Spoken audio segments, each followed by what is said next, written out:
I don't think I realized what I'd signed up for when we met.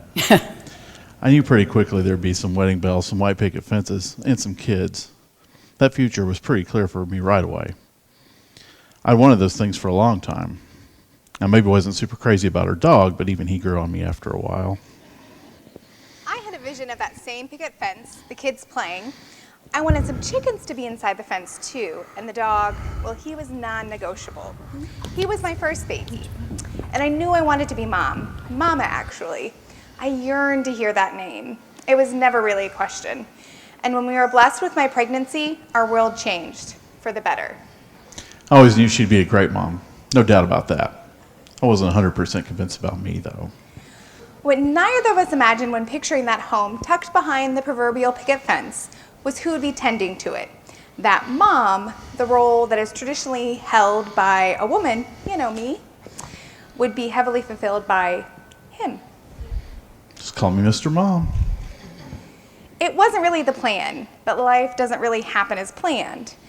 Due to moving across the country to get closer to my family, and subsequently much farther from his, I had a job, but he didn't. So when our oldest son, Miles, was born, I returned back to work as soon as I could. And instead of daycare, Miles stayed home with Dad. 10 plus hours a day by myself with a newborn. I didn't sign up for that. I wasn't ready for any of it. Moving across the country unexpectedly, dealing with a long bout of severe depression that threatened to destroy our still very new marriage, loss of Abby's dad. The year before the move and her pregnancy had easily been the best year of my life. It was followed by what was easily the worst. I'm not going to lie, it was tough. All of that was so difficult. And then there was the resentment. I hated that he was home and I was at work. I was devastated that when my son needed comfort, the one who could provide it wasn't me. It was him. The face that Miles saw all day, every day, wasn't mine. It was his. There were nights when I came home after working 11 hours, dealing with cranky sources, angry readers, and picky editors. All I wanted to do was sit on the couch, eat some cookie dough, and watch terrible TV. But instead, I walked into a home of chaos.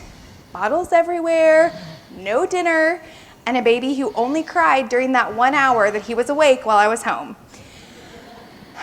And then there was the fact that me, the mom, I didn't want a mom some of those nights. I was the worst.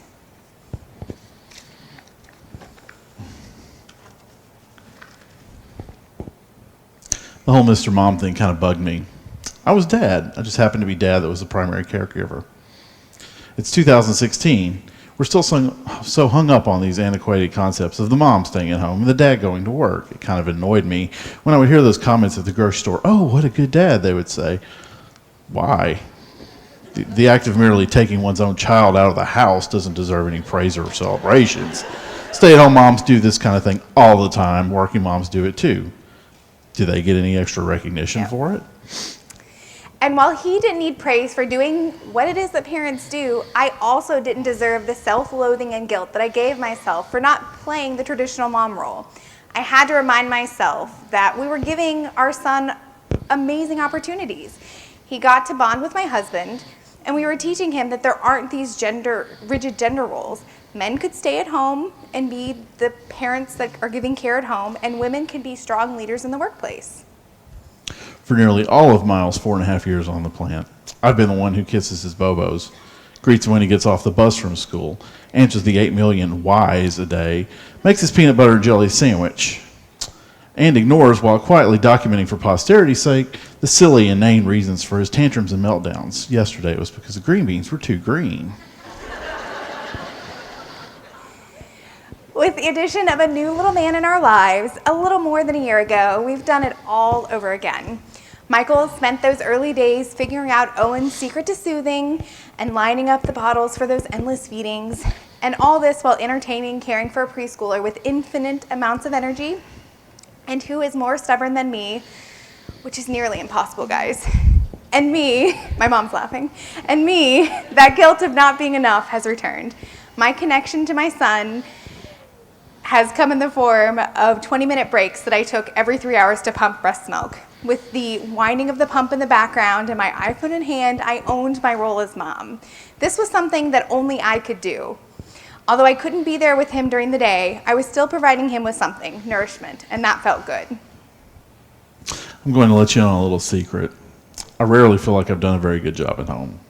Sure, the kids are alive. I mean, that's the daily goal. The house is usually a total disaster. The baby's been eating crayons, the dog's eating in the trash, and there's a couple times a day when I just want to go hide in the closet so everyone will leave me alone. But the truth is, I would never want to change anything. Life has gotten crazier. There's more responsibilities at work. I help produce a television show. I'm vice president on the board of a nonprofit. And generally, I haven't developed the ability to answer in the negative. See, I just can't say it. He tells me I need to practice. She can certainly say no to me, if you know what I'm saying. Okay. As life gets busier for me, his role as a primary caregiver becomes even more important. I love my kids. I love being a mom. But I also love my job, and I love the impact I feel like I'm making on the community. But here's my confession. I really feel like I don't get it right. I feel like I'm not enough at work or at home. But like him, I wouldn't change it for anything. I love our crazy, non-traditional, and really messy world. I obviously couldn't be a mom without my boys. I also think that without Michael, motherhood wouldn't be what it is today. Just call me Dad.